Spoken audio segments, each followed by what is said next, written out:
The most powerful move in geopolitics is not the one that makes the loudest noise. It is the one that nobody sees coming until it has already changed everything.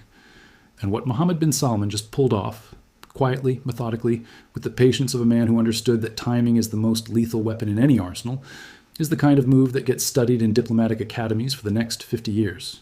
Iran reopened the Strait of Hormuz. Not because it wanted to, not because the international community pressured it into doing so, not because American warships forced its hand. Iran reopened the Strait of Hormuz because Saudi Arabia made it impossible for Iran to keep it closed without destroying itself in the process.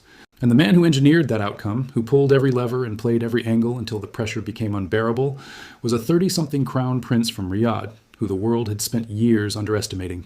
Let that sink in for a moment. Saudi Arabia won one of the most consequential geopolitical confrontations in the modern history of the Middle East without firing a single shot, without sending a single soldier into combat, without a single Saudi pilot dropping a single bomb on Iranian soil. Mohammed bin Salman, MBS, achieved through economic architecture, diplomatic maneuvering, and carefully calibrated pressure what decades of military posturing and international sanctions had failed to accomplish. He forced Iran's hand. He won the oil war.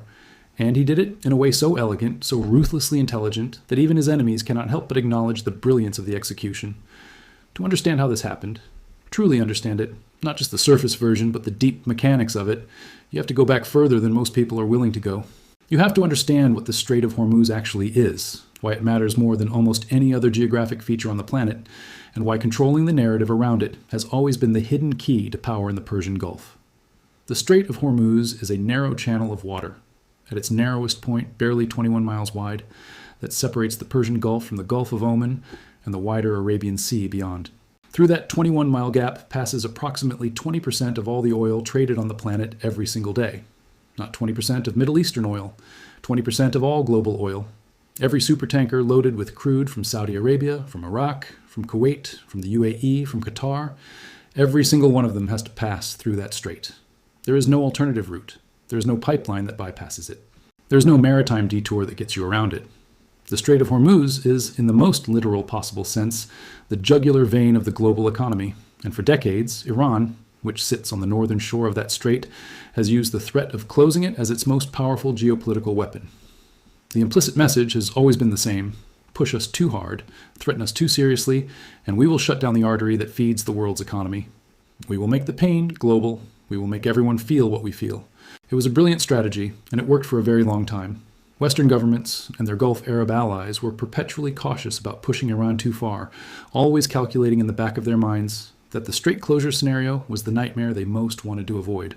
Oil markets moved on Iranian rhetoric. Tanker insurance rates spiked every time an Iranian general made threatening noises about Hormuz. The world had organized its energy security calculations around the assumption that Iran's Hormuz card was essentially unplayable by its adversaries, that you could not call the bluff, because if Iran actually closed the strait, the consequences were too catastrophic to risk. MBS saw through this. He saw it clearly, and he saw it early. He understood something that the conventional wisdom had missed. Iran's Hormuz card was a weapon that was becoming less powerful over time, not more.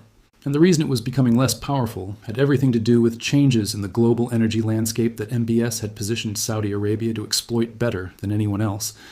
The American shale revolution had fundamentally altered the global oil market. The United States, which had spent decades as a massive net importer of oil, deeply dependent on Middle Eastern supplies and therefore deeply vulnerable to any disruption in the Gulf, had transformed itself into the world's largest oil producer. American domestic production had made the United States substantially less exposed to a Hormuz closure than it had been even 10 years earlier. That meant American political will to tolerate Iranian pressure had subtly but significantly shifted. Washington was no longer quite as desperate to keep Iran calm at any cost. Simultaneously, the global push toward renewable energy, accelerating faster than most analysts had predicted, meant that the long-term trajectory for oil demand was downward. Every year that passed, the world was slightly less dependent on Gulf oil than it had been the year before.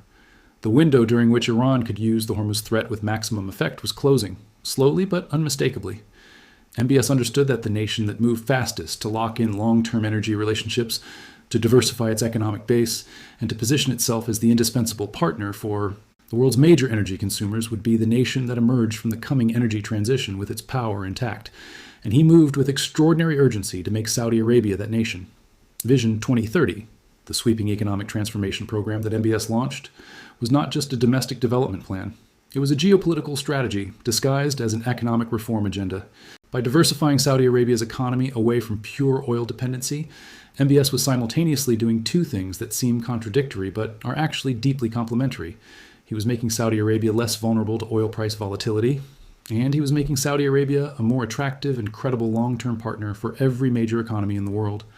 An oil-dependent Saudi Arabia was a liability, a country whose stability was entirely contingent on oil prices and therefore unpredictable.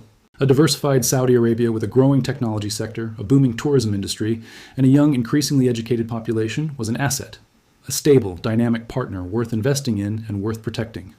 While MBS was building this new Saudi Arabia, he was also quietly constructing the financial and diplomatic architecture that would make Iran's Hormuz threat catastrophically expensive to execute. This is the part that almost nobody was watching closely enough, and it is the part that makes what just happened so extraordinary. Over a period of years, Saudi Arabia deepened its economic relationships with the nations that matter most in global energy markets: China, India, Japan, South Korea, and the major European economies. These relationships were not just about oil sales. They were about investment, about technology transfer, about infrastructure projects, about the kind of deep economic interdependence that makes a country not just a supplier, but a partner. China, in particular, was central to MBS's strategy. China is the world's largest oil importer, and Saudi Arabia has been its most important supplier. MBS spent years cultivating Beijing with a sophistication and patience that Western observers consistently underestimated. He understood that China's support, or at least China's neutrality, in any confrontation with Iran would be strategically decisive. Here is why that matters so much.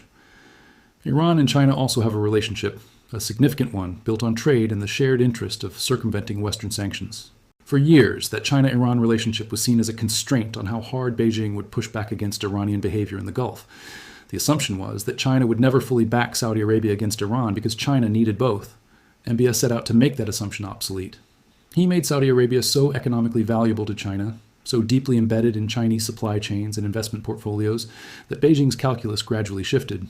China did not become an enemy of Iran, but it became a country that was more invested in Gulf stability, which Saudi Arabia could provide, than in Iranian adventurism, which Saudi Arabia could not. When Iranian actions threatened to disrupt the oil flows that China depended on, Beijing's quiet but unmistakable pressure on Tehran began to count for something. And that pressure was something MBS had spent years engineering. The India dimension of MBS's strategy was equally important and equally overlooked. India is the world's third largest oil consumer and has been growing its imports from both Saudi Arabia and, complicating things, from Iran via channels that partially circumvented Western sanctions. MBS moved to deepen Saudi Arabia's relationship with India with remarkable speed, investment deals, energy agreements, technology partnerships, and personal diplomacy between MBS and Indian Prime Minister Narendra Modi that transformed the Saudi-Indian relationship from a transactional supplier-buyer arrangement into something approaching a genuine strategic partnership. As India's stake in Saudi Arabia grew, India's interest in Gulf stability grew with it. New Delhi, like Beijing, became a quiet but meaningful voice telling Tehran that regional disruption was not in anyone's interest. This is what MBS was building. A coalition of economic interests so broad and so deeply embedded that when Iran moved to close the Strait of Hormuz, it did not just face American warships and Western condemnation. It faced a quiet but overwhelming chorus from China, from India, from Japan, from South Korea, from every major economy in Asia, telling Tehran that this was unacceptable and would carry consequences. Not military consequences. None of these nations were threatening war. Economic consequences. Trade consequences. The kind of pressure that hits a government where it is most vulnerable, in its ability to sustain itself financially while under the weight of existing Western sanctions. Because here is the reality of Iran's economic situation that provided MBS the leverage he needed. Iran has been living under Western sanctions for years. Its economy has been severely damaged. Its currency has lost catastrophic value. Its population has endured real, sustained economic hardship that has generated significant internal political pressure on the government. Iran has survived all of this, in significant part, because of trade relationships, primarily with China and with a handful of other Asian economies, that provided a lifeline outside the Western-dominated financial system. China, buying Iranian oil at discounted prices, has been an economic lifeline for Tehran. Remove that lifeline, or credibly threaten to remove it, and Iran's economic position becomes genuinely desperate in a very short period of time. MBS understood this vulnerability with precision. He did not threaten Iran directly. He did not need to. What he did was make sure that every major economy that was keeping Iran's financial lifeline intact understood clearly that a Hormuz closure was incompatible with their interests, and that Saudi Arabia, with its massive production capacity, its deep strategic reserves, and its ability to route supply through alternative channels, was the reliable partner that could protect their energy security in ways that a confrontational, destabilizing Iran could never be. He made Saudi Arabia the indispensable alternative, and in doing so, he made Iran's most powerful card, the Hormuz threat, into a card that, if played, would cut Iran off from the very economic relationships it depended on to survive. The specific mechanics of how MBS applied the final pressure that led to the reopening are worth examining in detail, because they reveal just how sophisticated the strategy had become by the time Iran made its move. When Iran closed the strait, when the actual closure happened and the world woke up to oil prices spiking and panic spreading through energy markets, the immediate expectation was that the crisis would play out the way these crises always had. American military pressure, Western diplomatic condemnation, frantic phone calls through back channels, and eventually some face-saving arrangement that allowed Iran to reopen the strait without appearing to capitulate. That was the old script. MBS tore it up. Within hours of the closure, Saudi Arabia announced that it was immediately increasing production to maximum capacity and activating strategic reserves to flood the global market. This was the first move, and it was devastating in its simplicity. Iran's entire strategic logic in closing the strait was to create a global oil shortage that would spike prices, panic markets, and force the international community to pressure Iran's adversaries into making concessions. Saudi Arabia neutralized that logic in one announcement. By flooding the market with alternative supply, Riyadh prevented the price spike from becoming catastrophic. Oil prices still rose significantly. They always do in a Hormuz crisis. But they did not reach the stratospheric levels that Iran needed them to reach to create the kind of global economic emergency that would force rapid political capitulation. The weapon was being used, but its most devastating effect was being blunted in real time. The second move was the activation of the East-West pipeline, a Saudi infrastructure investment that had been quietly and deliberately expanded in the years before this moment as precisely the kind of strategic asset that pays off in a Hormuz crisis. The East-West pipeline runs from the oil fields of eastern Saudi Arabia across the kingdom to the Red Sea port of Yanbu, bypassing the Persian Gulf and the Strait of Hormuz entirely. Saudi Arabia can move significant volumes of oil through this pipeline, loading supertankers at Yanbu and sending them out through the Red Sea and the Suez Canal, completely bypassing the strait. The capacity of this pipeline had been expanded in recent years, not quietly enough that observers failed to notice, but in a way that was publicly framed as routine infrastructure development rather than strategic war preparation. In fact, it was both. And when Hormuz closed, the East-West pipeline began operating at maximum capacity immediately, providing further evidence that the closure would not achieve the economic disruption Iran was banking on. The UAE had also invested in bypass infrastructure. The Habshan-Fujairah pipeline, which moves oil from Abu Dhabi's interior fields to the port of Fujairah on the Gulf of Oman coast, bypassing Hormuz entirely. Saudi Arabia and the UAE had quietly coordinated to ensure that both bypass systems would be activated simultaneously in a crisis, maximizing the combined volume of oil that could reach global markets without touching the strait. This coordination, this Saudi-Emirati strategic alignment that had been built over years of shared concern about Iran, was another product of MBS's patient diplomatic work in his own backyard. Third, and perhaps most consequentially, was the conversation that happened between Riyadh and Beijing in the days following the closure. The details of this conversation are not fully public.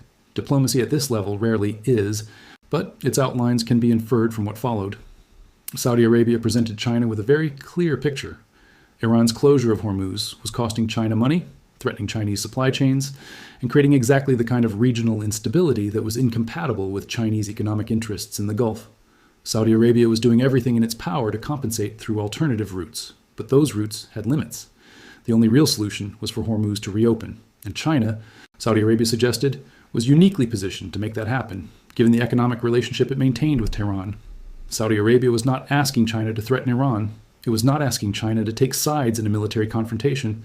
It was simply pointing out that China's interests, China's actual concrete financial interests, were being damaged by Iranian behavior, and that China had the tools to communicate that fact to Tehran more effectively than anyone else. China made that communication, quietly, firmly, and in terms that Iran's leadership could not dismiss as Western pressure or Zionist conspiracy. When Beijing tells Tehran that its behavior is unacceptable and that there will be economic consequences if the behavior continues, that is a message that carries a weight entirely different from anything Washington or Brussels can deliver. Iran has spent decades constructing a narrative in which resistance to Western pressure is a point of national pride and religious honor. It is much harder to frame resistance to Chinese pressure in those heroic terms, particularly when Chinese trade is keeping the Iranian economy alive. The Indian communication followed a similar pattern. New Delhi, using the leverage of its deepening relationship with Riyadh and its own substantial interest in Gulf stability, sent messages to Tehran through diplomatic channels that reinforced the picture Beijing was painting. Iran was not facing a Western coalition. It was facing the quiet but unmistakable displeasure of the two most populous nations on Earth, both of which it depended on economically, and neither of which it could dismiss as agents of American imperialism. Meanwhile, the domestic economic pressure inside Iran was building with terrifying speed. The oil that Iran could not export through Hormuz, because Hormuz was closed, was not reaching markets, but neither could Iranian oil exports continue through alternative routes on the scale needed to compensate. Iran's own economy was being damaged by the very closure it had initiated. Inflation, already severe, began accelerating again. The Iranian rial, already at historic lows, came under further pressure. The Iranian public, which has endured enormous economic hardship with remarkable patience, began showing signs of a patience that was reaching its outer limits. The government was caught in a trap of its own making. It had wielded the Hormuz weapon to demonstrate power, but the weapon was hurting the hand that held it. The final element of MBS's strategy, the one that provided the face-saving exit that Iran ultimately used to reopen the strait, was diplomatic rather than economic. Saudi Arabia, working through Omani intermediaries and through the quiet back-channel diplomatic infrastructure that the Gulf states have always maintained with Iran even in the most hostile periods, communicated a message that was carefully calibrated to give Tehran something it could point to as a victory. The message was essentially this: Saudi Arabia was willing to make certain commitments regarding oil price floors through OPEC mechanisms, and to support certain Iranian positions in international forums on issues unrelated to nuclear and military matters, in exchange for the reopening of Hormuz. The specifics of what was offered are not fully public, but the principle is clear. MBS gave Iran a door it could walk through without appearing to have surrendered. He provided cover. This is another dimension of MBS's strategic brilliance that tends to get overlooked in analyses that focus only on the pressure side of his approach. Maximum pressure without an exit ramp is not strategy. It is a siege that ends either in the other side's complete collapse or in an explosion. MBS was not trying to collapse Iran. He was not trying to trigger a revolution or bring down the Islamic Republic. He was trying to change specific Iranian behaviors, specifically the behavior of closing Hormuz whenever Tehran felt like applying pressure to the world. To achieve that specific behavioral change, he needed to make continued closure more painful than reopening, while simultaneously providing a reopening mechanism that Tehran could accept without total humiliation. The economic architecture provided the pain, the diplomatic backchannel provided the exit, and the exit was structured in a way that allowed Iranian state media to frame the reopening not as capitulation to Saudi pressure, but as a sovereign Iranian decision made in Iran's national interest, which, of course, it was, just with Iranian national interest defined in a context that MBS had largely created. The significance of what has just happened extends far beyond the immediate question of oil flows through a narrow waterway in the Persian Gulf. It represents a fundamental shift in the regional power balance that will play out over years and decades. Iran's Hormuz card has been called and found to be less powerful than Iran believed. Saudi Arabia has demonstrated an economic and diplomatic capability that goes far beyond what anyone, including many within Saudi Arabia, would have predicted 5 years ago. MBS has established himself not just as a significant regional player, but as a genuinely world-class strategic actor, someone whose moves operate on multiple levels simultaneously, and whose patience and discipline in executing long-term plans is extraordinary. The implications for OPEC and global energy markets are profound. Saudi Arabia's willingness and ability to flood the market during a crisis, to use its unmatched production capacity as a stabilizing force rather than a price gouging opportunity, has reinforced its position as the indispensable anchor of global energy markets. The nations that depend most heavily on stable oil supplies, and that means most of Asia, most of Europe, and significant portions of the developing world, have just received a very powerful reminder of why their relationship with Riyadh matters. Saudi Arabia did not just win the oil war against Iran, it won the broader argument about who is the reliable, stabilizing, trustworthy partner in Gulf energy, and who is the disruptive, unpredictable actor whose behavior creates crises rather than managing them. This has immediate and significant implications for the Saudi-Iranian regional competition more broadly. The two nations have been engaged in a proxy struggle across multiple theaters: Yemen, Syria, Lebanon, Iraq, Bahrain, for years. That struggle has been costly for both sides and has produced no decisive outcome. But the Hormuz confrontation, and Saudi Arabia's victory in it, has shifted the overall balance in ways that will affect every one of those theaters. Iran's partners and proxies will have observed what happened. They will have noted that Iran escalated to its most powerful card and found it trumped. That observation changes calculations. It changes what Iranian proxies can count on from Tehran. It changes how willing other regional actors are to align with Iran versus Saudi Arabia. The soft power consequences of this moment will be felt for years. For MBS personally, this is a moment of historic validation. His rise to power was accompanied by enormous controversy. The Yemen war, the blockade of Qatar, the detention of business figures at the Ritz-Carlton, and most darkly, the murder of journalist Jamal Khashoggi, which cast a shadow over his international standing that years of rehabilitation efforts have only partially lifted. Western audiences and Western governments have maintained a complicated, often uncomfortable relationship with MBS, acknowledging Saudi Arabia's strategic importance while wincing at his domestic methods. The Hormuz victory does not erase any of that. It does not rehabilitate his human rights record or make the uncomfortable facts about his rule disappear. But it does something equally important in the cold calculus of global power.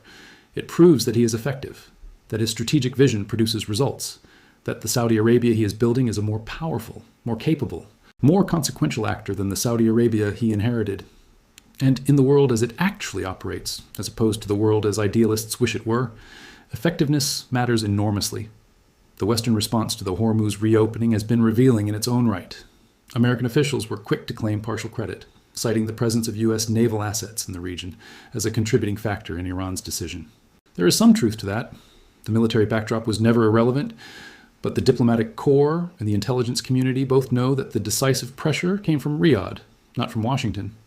The Biden administration and its successors have struggled to develop a coherent Middle East strategy that accounts for the new realities MBS has created. Saudi Arabia is no longer the predictable, oil-dependent monarchy that needs American protection, therefore defers to American preferences on most issues.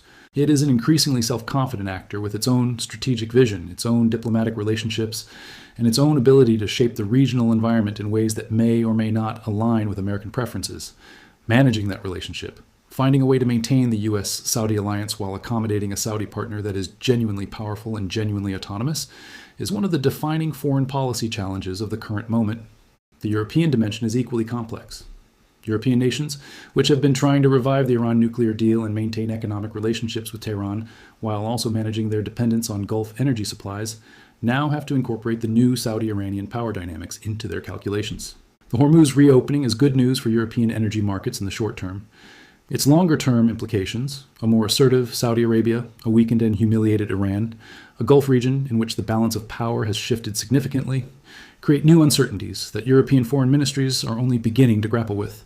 For the people of the region, the ordinary human beings who live beneath the trajectory of these enormous geopolitical forces, the implications are mixed in the way that all geopolitical outcomes are mixed when you look at them from the ground level rather than the strategic level.